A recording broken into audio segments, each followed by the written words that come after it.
Bueno, pues estamos de nuevo hoy con vosotros, retomando, como siempre, en nuestra agenda local el apartado dedicado a consumo, a los derechos de consumidores y usuarios en el ámbito local. En este caso, todos sabéis que las oficinas municipales de información al consumidor son órganos de competencia municipal, financiado exclusivamente por los ayuntamientos y que lógicamente al ser financiado y un servicio municipal atiende a los empadronados en la localidad de Aracena y aldeas.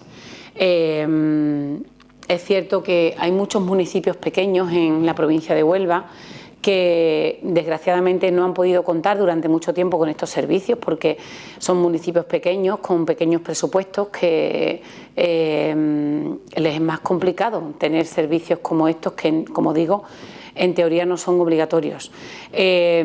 Ahora, desde hace un tiempo, existen unos convenios de colaboración creados por la Diputación Provincial de Huelva en su momento, donde se financian y se apoyan a los ayuntamientos pequeños con unos puntos de información al consumidor, ¿vale? Esos puntos de información al consumidor han designado en su momento personas administrativamente cualificadas para poder hacer gestiones en ventanilla única y en registro y atienden al menos el trámite de denuncias y reclamaciones de consumo a aquellas personas que tienen problemas con empresas que no se resuelven por la vía de la mediación entre ellos mismos y tienen al final que presentar una hoja de reclamación. Ya sabéis que las hojas de reclamaciones son obligatorias en todos los establecimientos que vendan, publiciten y oferten productos o servicios, ¿vale? Incluidos los profesionales libres como notarios, registradores, dentistas, abogados, servicios bancarios, seguros, todos aquellos empresas, todas aquellas empresas, entre comillas, que vendan o cobren por servicios o por productos, tienen la obligación de tener las hojas de reclamaciones a su disposición para que podáis hacer reclamaciones y denuncias si llega el momento en que hay una controversia por algún motivo y sentimos la necesidad como consumidores y usuarios o consumidoras y usuarias de hacer valer nuestros derechos y que por las buenas directamente con la empresa pues no llegamos a un acuerdo en alguna discrepancia y queremos que nuestros derechos, como digo, como consumidores y consumidoras están vulnerados, ¿vale? Esas hojas de reclamaciones las tienen que tener, como digo, los profesionales libres también, los servicios bancarios, las compañías de seguros. Y una vez que cumplimentas esas hojas de reclamaciones, pues estamos nosotros, las oficinas municipales de información al consumidor, para asesoraros y orientaros. En Aracena, afortunadamente, ya sabéis que desde hace casi 40 años contamos con este servicio.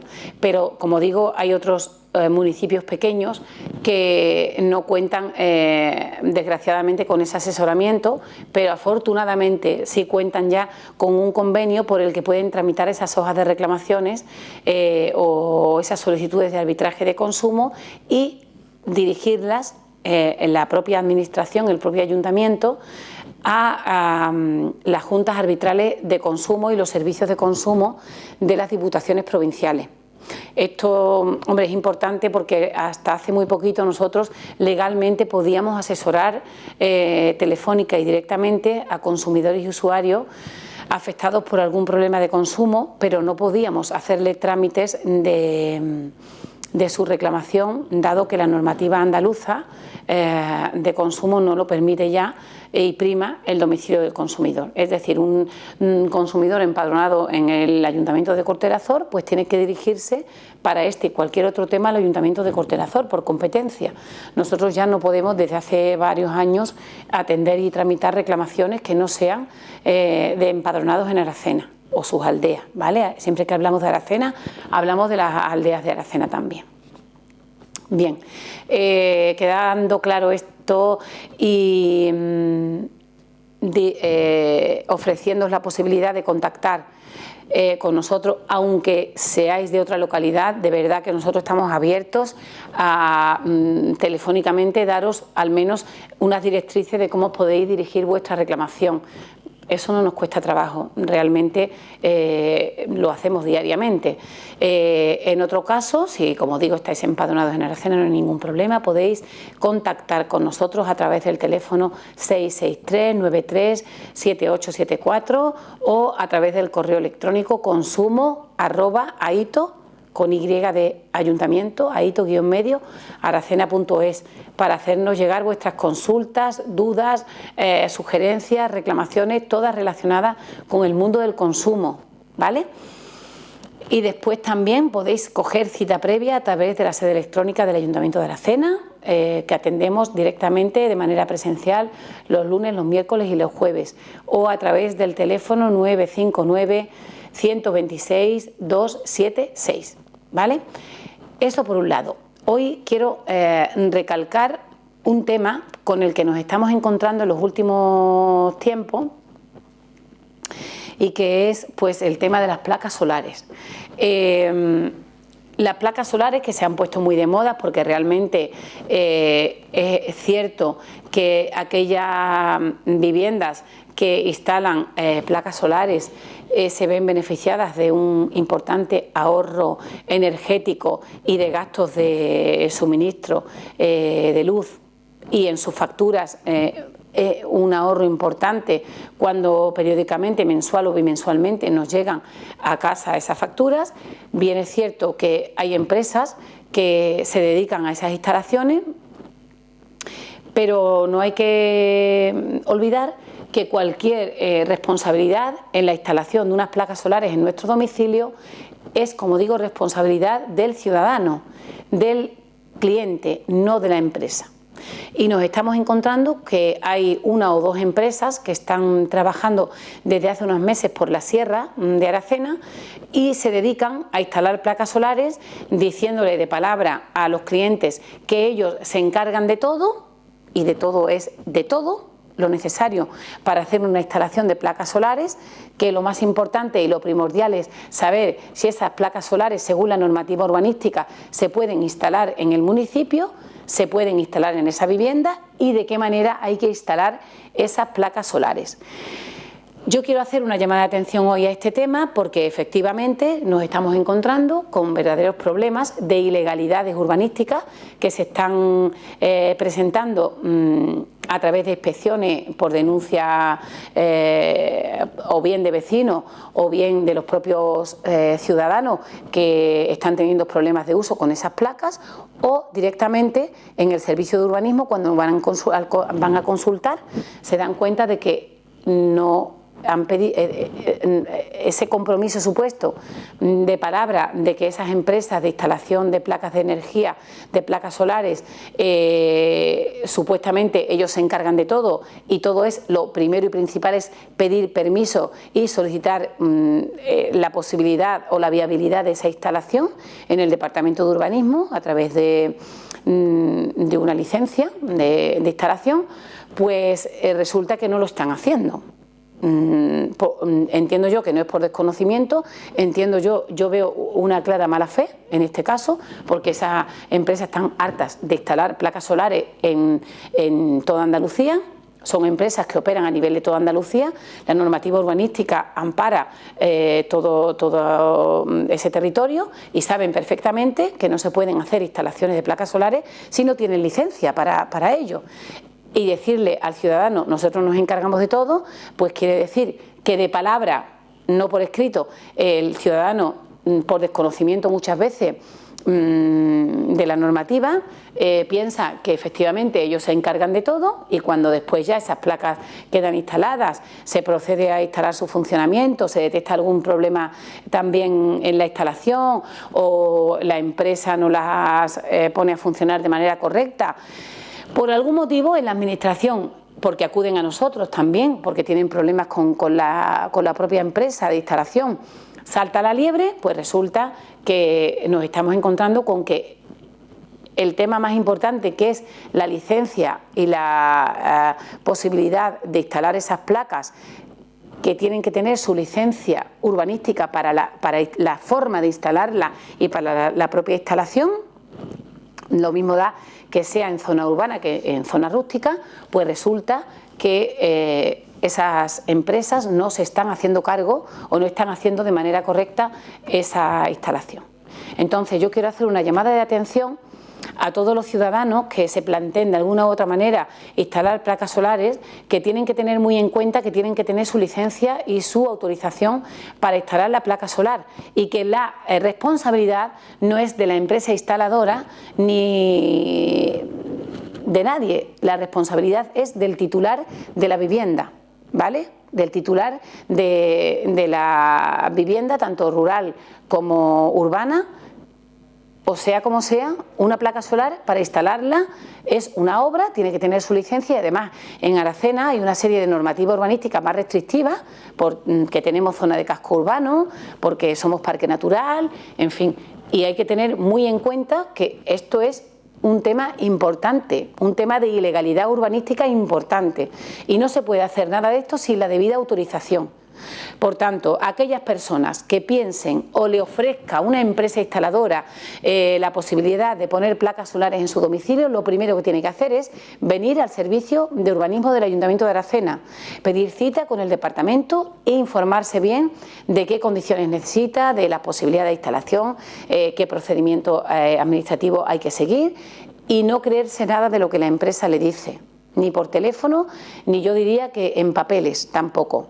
En papeles, por las reclamaciones que hemos tenido en los últimos meses, no consta, lógicamente, que ellos se hagan cargo de todo. Te lo dicen de palabra, tú te quedas tranquilo, pero el contrato es el que tiene que manifestar qué responsabilidad tiene la empresa en cuanto a la instalación se refiere, y ahí ellos en ningún momento se hacen responsables de pedir los permisos, porque realmente las licencias las tienen que solicitar los dueños de la vivienda, no la empresa instaladora, ¿vale? Entonces, y además la responsabilidad legal es del propietario de la vivienda. Mucho cuidado con este tema, de verdad os advierto, porque en los últimos meses estamos teniendo verdaderos problemas con ciudadanos que están acudiendo a posteriori ya con inspecciones realizadas. Esto es una sanción urbanística importante y de consideración, y hay que tener mucho cuidado con este tema. Por favor, es un tema bastante interesante.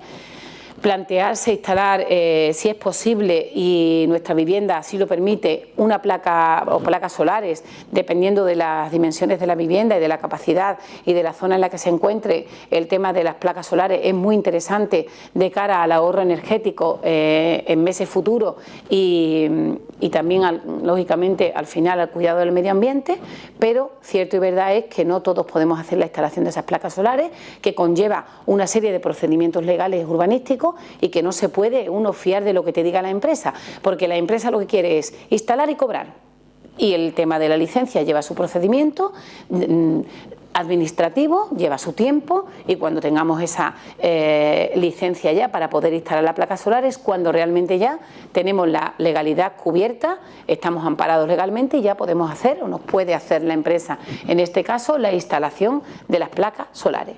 Mucho cuidado con este tema, de verdad, insisto, y cualquier consulta o duda que tengáis sobre este tema podéis hacernos llegar pues llamando al Departamento de Urbanismo, hablando con Víctor, que es el responsable de este tema, o cogiendo cita previa en el teléfono 663-937874 o 959-126-276. Primero, consultar la posibilidad legal y la posibilidad, dependiendo de la zona en la que se quiera hacer esa instalación de placa solar, porque, insisto, hacer la instalación de una placa solar lleva un procedimiento administrativo previo, que es una licencia urbanística, un permiso especial, y saber realmente si se puede o no instalar y de qué manera hay que hacer esa instalación. Se está haciendo de manera irregular, y después, cuando se inspecciona, pues resulta que se requiere a la empresa no aparece, no da señales de vida, y el responsable último de esta actuación irregular es el propietario de la vivienda, no la empresa. Nunca se va a ir a la empresa, se va a ir contra el propietario, que es el que tiene que pedir el permiso para poner esas placas solares en su domicilio.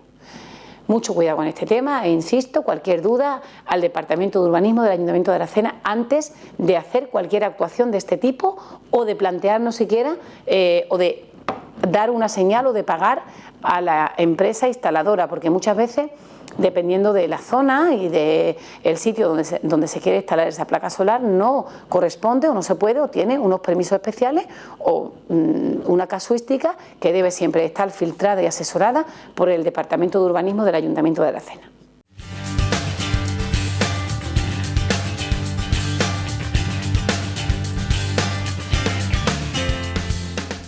Hola, muy buenas noches. ¿Qué tal? ¿Todo bien? Ya parece que el otoño llamó a la puerta y está entrando poquito a poco y bueno, como correspondería a un año normal, ¿no? Un ciclo normal, y nosotros pues nos alegramos de ello. Venimos a hablarles de un asunto que está ocupando gran parte, muchas de las consultas que estamos recibiendo últimamente en nuestra sede comarcal de la FOE y también en otras sedes de otras comarcas, porque es un tema, bueno, pues que se va acercando las fechas y los plazos y claro, realmente pues preocupa a las empresas. Se trata de la facturación electrónica, de Verifactu, que la gente viene preguntando, los empresarios vienen preguntando qué es Verifactu, dónde lo pueden comprar, qué es lo que tienen que hacer. Verifactu no es ningún software, no es ningún programa de facturación electrónica, sino que es, como de forma popular se conoce o se denomina a ese sistema y conjunto de requisitos que debe cumplir la empresa y los programas de facturación electrónica para cumplir la normativa correspondiente para conectarse a la agencia tributaria y validar las facturas antes de ser emitidas. ¿De acuerdo? Desde el año 2022 venimos hablando y venimos conociendo y escuchando hablar de la facturación electrónica y de la obligación que van a tener las empresas de emitir todas las facturas de forma electrónica a través de unos programas específicos que tienen que estar homologados. Bueno, pues todo eso, que engloba todo eso y toda esa dinámica y todos esos requisitos, eso, a ese conjunto es a lo que se denomina Verifactu, ¿vale? No crean ustedes que es un programa específico. Bueno, pues desde el año 2022 han cambiado cosas y se viene hablando pues de esa normativa. ¿Qué es lo que cambia? Bueno, pues básicamente lo que cambia es la obligación que van a tener todas las empresas, sociedades y autónomos, pero primero sociedades y después los autónomos, porque tienen plazos diferentes, ahora lo vamos a ver, de usar la facturación electrónica primero en sus relaciones comerciales, en sus relaciones entre empresas, ¿vale? Una empresa debe facturar a profesionales de forma electrónica en primer lugar y después también, posteriormente, a los clientes que se lo soliciten. Por lo tanto, también tienen que tener disponible ese sistema de facturación electrónica. Me pongo un ejemplo. Hay gente que dice, pues yo soy un autónomo y además yo solo emito a los particulares. Yo solo tengo clientes particulares, no tengo ningún cliente profesional, ni autónomo ni sociedad. Bueno, pues puede ser que algún cliente llegue pidiéndole la factura electrónica, por lo tanto tiene que tener disponible esa opción. Con lo cual, esto abran bien los oídos porque les afecta absolutamente a todos, autónomos y sociedades. Bueno, pues la normativa que afecta, bueno, pues como decimos, desde el año 2022 se publica la ley Crea y Crece, que es la ley 18/2022, que es la que establece la obligación de emitir, remitir y recibir facturas electrónicas para operaciones entre empresas y profesionales, ¿vale? De la que le estamos hablando. Después, en el año 2023, se publica el Real Decreto 1007/2023 para desarrollar toda esa normativa, todas esas reglas técnicas que es la que fija los requisitos que deben tener pues, los programas informáticos de facturación electrónica que soporten pues, todos esos productos y procesos de facturación electrónica. ¿De acuerdo? Posteriormente, en el año 2024, sale la orden HAC/1177/2024, donde se detallan todavía más las especificaciones técnicas de todos esos programas y los contenidos que todos esos programas deben tener y deben incluir, ¿vale? Y por último ya el Real Decreto 254/2025, ya dentro de este año, que es el que ha introducido algunas modificaciones en cuanto a los plazos correspondientes y ajusta concretamente esos plazos, ¿de acuerdo? Pues de esos plazos también les hablaremos. Todo este marco normativo es el que incluye pues bueno, ese proceso. ¿Cuáles son las obligaciones y las exigencias que se introducen dentro de esta normativa, de esta ley Crea y Crece y todo lo que después se ha desarrollado? Bueno, pues una de las principales obligaciones, pues contar con sistemas homologados de facturación electrónica. ¿Qué significa esto? Pues que los programas, normalmente hay ya la mayoría de las empresas o de las gestorías que le realizan la facturación a las empresas ya cuentan con programas de facturación electrónica. Vale, pues tenemos que asegurarnos o bien que nuestros programas que nosotros tenemos para facturar cuentan con esa normativa y están homologados para esa normativa y cuentan con todos esos requisitos técnicos y contenidos que nos exige la ley, o preguntarle a nuestra asesoría, a nuestra gestoría, si cuenta ya, que entendemos que las gestorías están también en ello, cuentan con los programas que estén homologados y cumplan los requisitos para esa facturación electrónica, ¿vale? Se trata de requisitos técnicos que marca la normativa, comentamos como integridad, trazabilidad, inalterabilidad y legibilidad, ¿vale? Que sean compatibles para que la agencia tributaria pueda leer y revisar esa factura. Otra de las obligaciones, garantía de integridad y trazabilidad. ¿Qué significa? Pues que nuestra factura ya no podemos editarla posteriormente sin que quede constancia de esa corrección, ¿vale? Es decir, que en ese mismo programa nosotros se va a quedar marcado todos los movimientos que tenga una factura. Si nosotros la corregimos o la modificamos o nos avisan de algún error y nosotros tenemos que modificarlo, todo eso debe quedarse registrado y justificado porque realizamos esa modificación, ¿de acuerdo? Eso es la garantía de integridad y de trazabilidad. Trazabilidad es eso, que todo en esa factura queda registrado, ¿vale? Declaración, otra obligación, declaración responsable de los programas. Pues los fabricantes y los desarrolladores de programas deben declarar que su producto cumple los requisitos de esa normativa, ¿vale? Es el responsable de que se cumplan los requisitos de esa normativa y deben, de alguna manera, pues asegurárnoslo y certificárnoslo y declarárnoslo de alguna manera.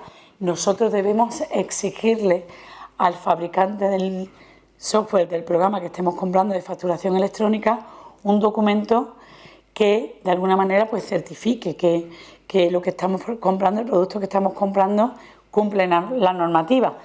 Si no nos lo dan, pues ustedes son los que tienen la última palabra, pero no tenemos ninguna garantía de que ese producto, de que ese programa cumple esa normativa, ¿vale? Los formatos estandarizados. Bueno, pues se exige que los requisitos de facturación usen esos formatos estándar que ya ha dado la normativa, de ahí todo eso que le hemos estado contando antes, de todo lo que ha ocurrido desde el año 2022, de la primera publicación, y deben facilitar la interoperatividad entre la empresa y la agencia tributaria, porque al final se trata de que la agencia tributaria pueda tener toda esa información y por lo tanto pueda operar con el formato de la factura que recibe, ¿de acuerdo? Y por otro lado, pues no comercialización de software que no cumpla la normativa, es decir, los software que no cumplan esta normativa no deben seguirse comercializando. Eso es muy importante que ustedes como empresas y como empresarios lo sepan también para que tomen las decisiones correspondientes. Por eso les aconsejamos que la empresa a la que ustedes le compren el software pues certifique que realmente cumple la normativa, ¿de acuerdo? Es la única manera que tienen de asegurarse. Porque al final el responsable de que la herramienta que usted tiene como empresa cumple la normativa es usted. El responsable de lo que compra es usted. Por lo tanto, debe conocer qué le puede exigir al distribuidor a la empresa que le comercialice ese producto, ¿no? Ese servicio. Los plazos, vamos a hablar ya de los plazos y cuándo será obligatorio. Bueno, pues en el caso de sociedades se ha fijado como plazo obligatorio para que se empiece a emitir esa factura electrónica. El plazo voluntario está ya y de hecho hay sociedades que ya están emitiendo factura electrónica a clientes profesionales, ¿vale? Pero el plazo correspondiente y obligatorio comienza el 1 de enero de 2026. Todas las sociedades a partir del 1 de enero de 2026 tienen la obligación de emitir facturación electrónica. Siempre, siempre, siempre a clientes profesionales, es decir, a otras sociedades o autónomos que le vayan a dar un uso profesional a esa factura. Siempre tiene que ser obligatorio, es decir, un autónomo que coincide la persona jurídica con la persona particular, pues si ese autónomo va a declarar como gasto de su empresa, su actividad empresarial, esa factura de esos servicios que le hayamos dado o ese producto que nos haya comprado, obligatoriamente tiene que ser facturación electrónica. En el caso de que sea para uso particular de su casa y de su hogar y de su familia, pues puede, o él a título particular, igual no nos lo pide, pero en caso de que nos lo pidiera o cualquier otro particular, tenemos la obligación de dárselo. Un cliente particular, que aunque no sea autónomo, una familia, pues nosotros hacemos en una vivienda particular un servicio o vendemos algo a una empresa particular, a una familia particular o un particular, a una persona a título particular. Si esa empresa, si esa familia o ese particular nos pide la facturación electrónica, tenemos que estar en condiciones de dársela, ¿vale? Hay algunas excepciones también, como por ejemplo el caso del ticket de caja, ¿no? Pues no tiene la obligación de cumplir esa normativa. En el caso del comercio menor, pues el ticket de caja, en fin, donde se den sitios donde el cliente no nos pida la factura, sino que nos pida un ticket, ¿no? Pues en ese caso no están obligados a emitir factura electrónica, ¿de acuerdo? Por eso decimos que hay algunas excepciones. Vale, pues queda claro. En el caso de sociedades, a partir del 1 de enero. En el caso de autónomos tenemos 6 meses más, es decir, el 1 de julio de 2026 es cuando entra en vigor el plazo obligatorio para el mismo caso, para la facturación electrónica obligatoria para clientes profesionales, es decir, para otros autónomos que le van a dar uso profesional a esa factura o para sociedades en todo su ámbito, ¿vale? Y el autónomo también tiene la obligación de tener disponible la factura electrónica para un cliente particular que nos la pida. Un cliente, por las razones que sea, un cliente particular puede tener pues, la exigencia hacia la empresa, hacia el autónomo, de pedir esa facturación electrónica y tenemos, o sea, no ya decimos, a elección del cliente. Si el cliente no la pide, no tenemos por qué hacérsela electrónica, pero si la pide electrónica, sí que tenemos que estar en condiciones de dársela, ¿vale? Después también, en el caso de las empresas con facturación elevada por encima de 8 millones de euros anuales, pues podrían tener la obligación de facturación electrónica antes que otras sociedades, ¿vale? Y antes de estos plazos finales, pues los programas de facturación nuevos nuevos programas, o sea, actualizaciones que se les hayan hecho para que cumpla esa normativa, pues ya deberán cumplir los requisitos técnicos establecidos por la normativa. Es decir, que esto es lo que deben cumplir las empresas, pero esos programas deben estar ya actualizándose, o los que se estén comercializando ya deben cumplir con esta normativa. ¿De acuerdo? Recomendaciones para las empresas. Pues la primera es verificar que el software que tenemos de facturación, el que tenemos o el que vayamos a usar, pues cumpla los requisitos. ¿Cómo? Pues o en el caso de que tengamos uno, pues ya estamos tardando en hacer la consulta correspondiente con nuestro asesor o nuestra empresa digital, para que nos confirme si está en condiciones de modificarse para cumplir esos requisitos o tenemos que adquirir uno nuevo. Y también en el caso de que le tengamos delegada, tengamos externalizado los servicios de facturación a una asesoría o a una gestoría, pues también le tenemos que, como mínimo, interesarnos, porque va a cumplir la normativa que, hombre, debe hacerlo, pero tenemos que, si no lo hemos hecho ya, debemos ponernos cuanto antes en contacto si tenemos con la gestoría, si tenemos delegada en ella esas labores de facturación, ¿de acuerdo? Si no, si tenemos nosotros nuestro propio programa, pues consultar con la empresa que lo haya diseñado, que nos lo haya vendido, preguntarle si está en condiciones de cumplir la normativa o si la cumple ya porque lo hayamos adquirido recientemente y cumpla ya esa normativa, ¿de acuerdo? Porque decimos que en los años recientes, desde el año 2022 para acá, pues se han ido dando indicaciones, se han ido publicando indicaciones para dar pistas de por dónde deben ir las obligaciones que cumplan esos programas. Otra recomendación, pues migrar o actualizar si es necesario, es decir, dar el paso de la actualización de ese programa si cumple, si puede, si es modificable, y si no es modificable, pues lógicamente dar los pasos para trasladar todos los datos de nuestros clientes a un nuevo programa. Por lo tanto, tendremos que contratar los servicios de una empresa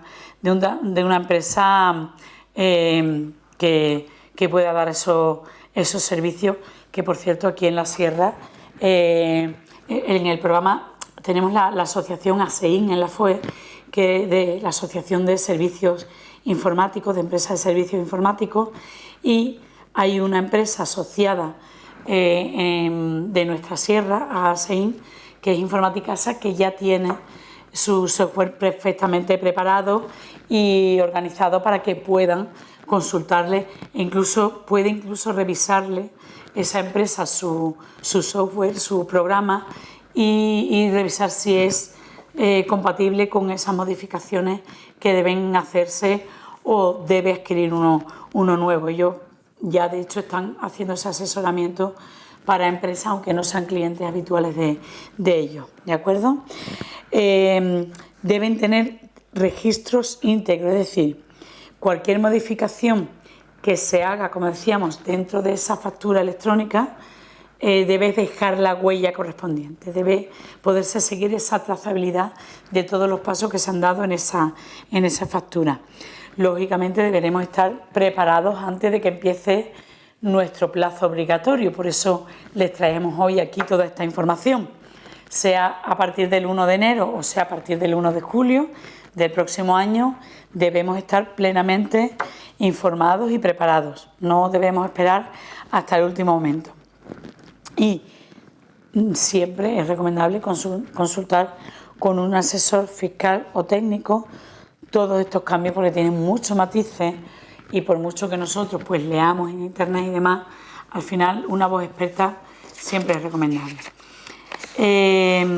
Precisamente por ese motivo, y para facilitarles a las empresas y a los autónomos que estén plenamente informados de todo ello, la Confederación de Empresarios de Andalucía ha puesto en marcha 2 talleres, 2 cursos para que se puedan dar en formato online, en formato telemático, de forma que puedan no solamente conocer de primera mano, de manos de los principales expertos, toda esta normativa y todo lo que deben cumplir, sino que además puedan consultar, exponer sus dudas, exponer sus casos, es decir, que no salgan de este taller con alguna duda, que estén todas las dudas perfectamente aclaradas.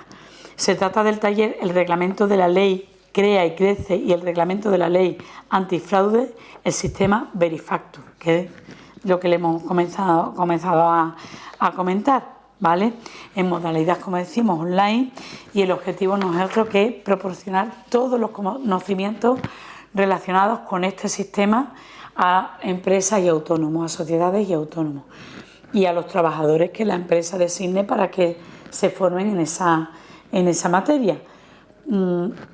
Hoy mismo, en esta misma tarde, en horario de 5 a 7 de la tarde, se ha dado la primera de esa, porque se ha puesto en dos días diferentes, no porque se haya dado porque uno sea la continuación de otro, sino que entendiendo precisamente la Confederación de Empresarios de Andalucía que iba a haber mucha demanda sobre este curso. De hecho, el primero se ha llenado, pues se han puesto 2 fechas diferentes. Uno que ha sido en esta misma tarde, no se lo trajimos la semana pasada porque todavía no lo había editado la Confederación de Empresarios de Andalucía, lo editó justo el miércoles pasado, lo publicó, y en este caso les traemos, eso sí, la siguiente edición, que será el día 7 de octubre, en el mismo horario, en el horario de 5 a 7 de la tarde, ¿vale? Este es el curso. Forma de inscribirse, pues a través de la página web de la Confederación de Empresarios de Andalucía. Ahí tienen todos los sistemas, todo el programa formativo, y nosotros también, si nos lo reclaman, también podemos enviarles el enlace para que puedan inscribirse. Forma de inscribirse, bueno, pues pueden ver el reglamento, los objetivos y todo lo demás, y donde aparecen las 2 ediciones que se llevan a cabo. Bueno, pues probablemente cuando ustedes entren ya el día 30 no estará, y sí que estará el día 7. Pues ahí clican sobre más información y ahí podrán encontrarse también el botón para realizar la inscripción, ¿de acuerdo? Ya les decimos, muy importante, los plazos ahora son voluntarios, pero a partir del 1 de enero son obligatorios para las sociedades y a partir del 1 de junio para los autónomos, y nuestra recomendación es que no lo dejen para el último momento, que se informen y que cuenten con toda la información. Por eso recomendamos precisamente este curso y esta formación. Así que nosotros también desde la FOE estamos queriendo poner en marcha una jornada formativa que no sabemos si será en modalidad presencial o en modalidad telemática. Desde la Sierra hemos pedido que sea en modalidad telemática para que todo el mundo pueda asistir sin necesidad de desplazarse hasta la capital, pero ya decimos que estamos todavía pendientes de fecha y de confirmación sobre esa modalidad. En caso de que sea presencial, hombre, pues normalmente es de un par de horas o 3 horas, pero también les recomendamos, si ustedes no pueden ir, pues que envíen a un trabajador para que pueda conocer de primera mano pues toda esa información, ¿de acuerdo? Ya se lo traeremos toda la información cuando llegue el momento. Eso en cuanto a Verifactus, que era una de las cosas que traíamos aquí, vamos, que prácticamente nos ha ocupado todo el espacio. Nosotros, por nuestra parte, simplemente hablarles de Aracena Activa, recordarles que todavía hay pues las personas que fueron ganadoras del sorteo de entradas dobles, porque habían votado, les había dado derecho al entrar en ese sorteo el hecho de haber emitido su voto en el concurso de decoración de verano, y por lo tanto, bueno, pues esas personas están ya avisadas, ya tienen en sus aplicaciones de Aracena Activa, en la parte de fidelización, sus bonos correspondientes, y pueden ya les decíamos que a partir de octubre podían pasar en horario de mañana, de lunes a viernes, por el teatro a canjearla por sus entradas correspondientes. ¿De acuerdo? Por lo tanto, pues simplemente ese recordatorio, y nosotros pues ya estamos trabajando en futuras actividades y acciones que podamos llevar a cabo a través de Aracena Activa y que por supuesto les presentaremos aquí, así como el nuevo técnico, las nuevas técnicas en el momento en que la conozcamos. Por supuesto que se la traeremos aquí a esa persona para que ustedes también puedan conocerla. Hasta aquí ha llegado nuestro espacio de hoy. Nosotros volveremos, por supuesto, la próxima semana para hablarles de más cuestiones relacionadas con el mundo empresarial. Hasta entonces, muy buenas noches.